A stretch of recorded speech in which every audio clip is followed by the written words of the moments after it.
two breaking stories. This toxic leak, thousands evacuating outside Cincinnati at this hour. There is concern over the potential for an explosion now. The images coming in just moments ago.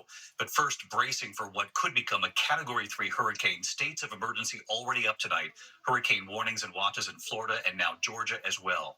Tropical storm Helene gaining strength at this hour and bearing down, expected to become a major Category 3 hurricane with 115-mile-an-hour winds, up to a foot of rain possible, a dangerous storm surge, and flooding well inland. Storm clouds gathering on the beaches of Cancun, Mexico, ahead of Helene's arrival there, expected to make landfall here in the U.S. on Thursday. Tonight, mandatory evacuations already underway. Chief Meteorologist Ginger Z back with us tonight, leading us off with the latest track of this. Hi, Ginger. Hey, David, this storm should be a hurricane by tomorrow. Once it's in the Gulf, it is going to rapidly intensify, head toward the coast, make landfall Thursday night somewhere in the eastern panhandle or the Big Bend of Florida. Either way, major impacts well beyond that cone, and that's why we have widespread warnings, including the warning from Apalachicola to Tallahassee, Cedar Key, Crystal River. Tampa Bay is in that hurricane watch. Savannah, Georgia, even with a tropical storm watch. Let's talk about the #1 loss of life and property, that is storm surge. 10 to 15 feet, Steinhatchee, Cedar Key, Crystal River, 6 to 10 feet. That's a lot of water for those low-lying areas. 4 to 8 feet around Tampa Bay causes big problems, down to Sarasota.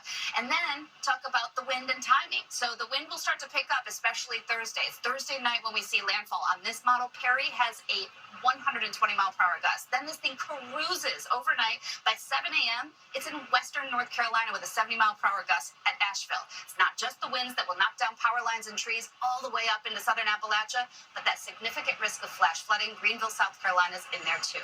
David. Ginger Z, you'll have the latest on GMA first thing in the morning. Thank you. In the meantime, to the emergency unfolding outside Cincinnati, as I mentioned at this hour, the toxic and flammable chemical leak from a train in Ohio. Authorities just before we came on the air here tonight saying they are now concerned over the potential for an explosion in the hours ahead. They are hoses dousing the train. Thousands of families have been urged to leave the area. Homes and schools evacuated.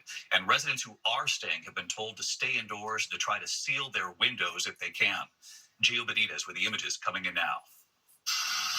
Tonight, the alarming scene. You can smell it. A train spewing a toxic chemical cloud into the air, sparking urgent evacuations in Ohio.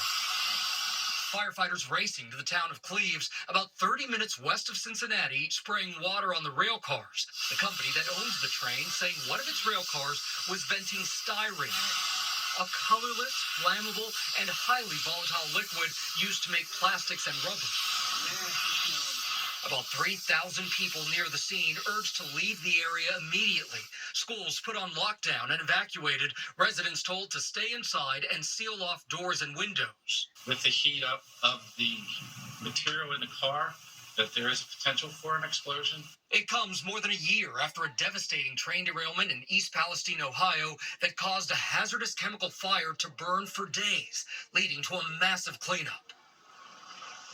And David, of course, as you mentioned, authorities tonight are very concerned about a potential explosion. That's why this is such a big deal. And as you can imagine, environmental agencies are responding right now to that scene, David. Gio Benitez covering this for us, Gio. Thank